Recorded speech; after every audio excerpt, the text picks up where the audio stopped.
کرام نے یہ فیصلہ کیا کہ 18 مارچ کو انشاءاللہ جو لیلۃ القدر منائی جائے گی، 18 اپریل کو منائی جائے گی لیلۃ القدر،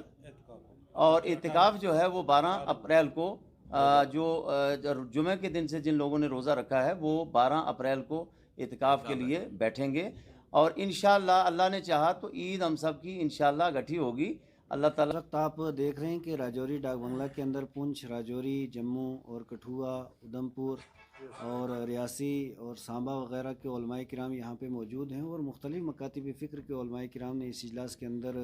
شرکت۔ ہم لوگوں نے جمعہ کے دن سے روزہ رکھا ہے، یہاں پورے مفتیان کرام نے پوری غور و خوض کرنے کے بعد یہ فیصلہ کیا ہے کہ ہمارا جمعہ کا روزہ ہے، لہٰذا ہمارا اعتکاف جو ہے وہ 12 اپریل سے ہوگا۔ اور بڑی فراخ دلی کے ساتھ یہاں کہا گیا کہ بھئی جن لوگوں نے جمعہ کو روزہ رکھا انہوں نے بھی کسی دباؤ میں نہیں رکھا بلکہ اللہ کی رضا کے لیے، اور جن لوگوں نے جمعرات سے روزہ رکھا ہے اور وہ اپنا 17 تاریخ کو شب قدر کریں گے، اور اسی طرح اعتکاف، دونوں اپنے نظریے پر رہیں گے، یہ بھی اتفاق ہے ہمارا۔ مولانا ناصر الاسلام صاحب نے جو بیان دیا وہ غیر شرعی اور غیر تحقیقی بیان ہے۔ نبی مکرم صلی اللہ تعالی علیہ وسلم کی حدیث ہے کہ چاند دیکھ کر کے تم روزہ رکھو اور چاند دیکھ کر کے تم عید کرو۔ اب ان کا بھی شروع کا بیان وہ تھا، اب پھر کون سی وہ ایسی طاقتیں تھیں جنہوں نے ان کے اوپر دباؤ بنایا اور انہوں نے رجوع کیا، اس کا بہتر وہی۔ سب سے اہم بات کہ اس سے پہلے ہمارے پورے جموں کشمیر کے اندر رؤیت ہلال کمیٹی نہیں تھی، اور آج اس بات کے اوپر سب لوگوں کا اتفاق ہوا کہ رؤیت ہلال کمیٹی صوبہ جموں کی بنائی جائے۔ سری نگر کے اندر جو مولانا رحمت اللہ صاحب کی صدارت میں تمام مکاتب فکر کا اور تمام مسالک کے نمائندہ علماء کا جو اجلاس ہوا وہ انتہائی خوش آئند اقدام تھا، اور دل و جان سے ہم اس اجلاس کے اندر طے پائے جانے والی ہیں۔ اس کے اندر چونکہ شیعہ کمیونٹی کے علماء بھی تھے، اس میں اہل حدیث کمیونٹی کے بھی تھے، بریلوی مسلک کے بھی تحریک صوت الاولیاء کے علماء تھے، کاروان اسلامی کے مولانا حامی صاحب تھے، اور اس کے علاوہ مولانا طیب کاملی صاحب تھے، اور مفتی ناصر الاسلام صاحب جو آفیشلی جموں کشمیر کے گرینڈ مفتی ہیں، مفتی اعظم ہیں، اور شریعہ بورڈ کے وہ صدر ہیں، اور اسلامک کورٹ کے وہ جج ہیں، اور اتھارٹی کی حیثیت رکھتی ہے ان کی بات۔ انہوں نے اپنے فیصلے سے رجوع کیا جو انتہائی خوش آئند بات تھی، اور انہوں نے انانیت، ضد، ہٹ درمی اور طرفداری اور رواداری کے بجائے جو ہے وہ رجوع نامہ ظاہر کیا، اور اس میں یہ بات صاف اور واضح طور پر بیان فرمائی کہ اگر عید 20 تاریخ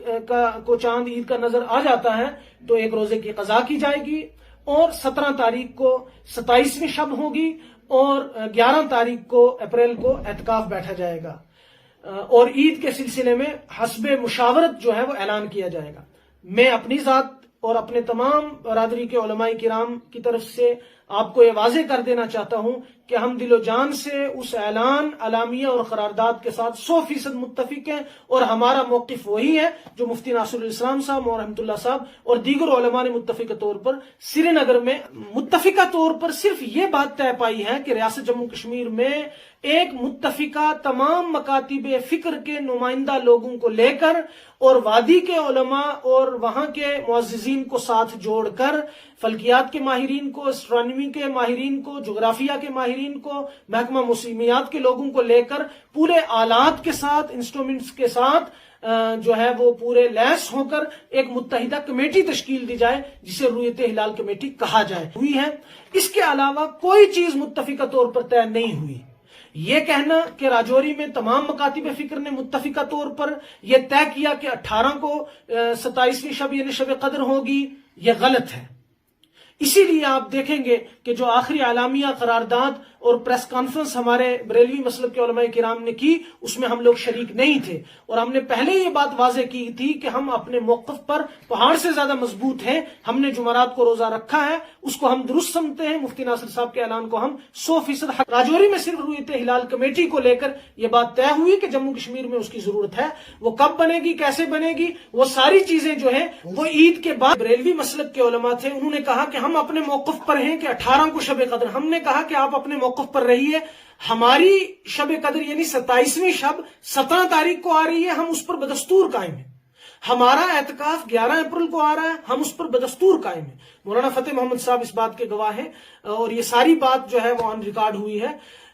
تو وہ اپنے موقف پر رہے، ہم اپنے موقف پر ہیں۔ ہمارا موقف یعنی اکابر علماء دیوبند کا اور سواد اعظم کا اور عوام کا وہ یہی ہے کہ جو سری نگر میں طے ہوا ہم اس کے ساتھ ہیں. ہم اپنے موقف سے ذرا برابر بھی منحرف نہیں ہوئے, ذرا بھی پیچھے نہیں ہٹے. ہاں اگر کوئی اپنی پریس کانفرنس میں کچھ بھی کہتا ہے تو ہم اس کے ذمہ دار نہیں ہیں.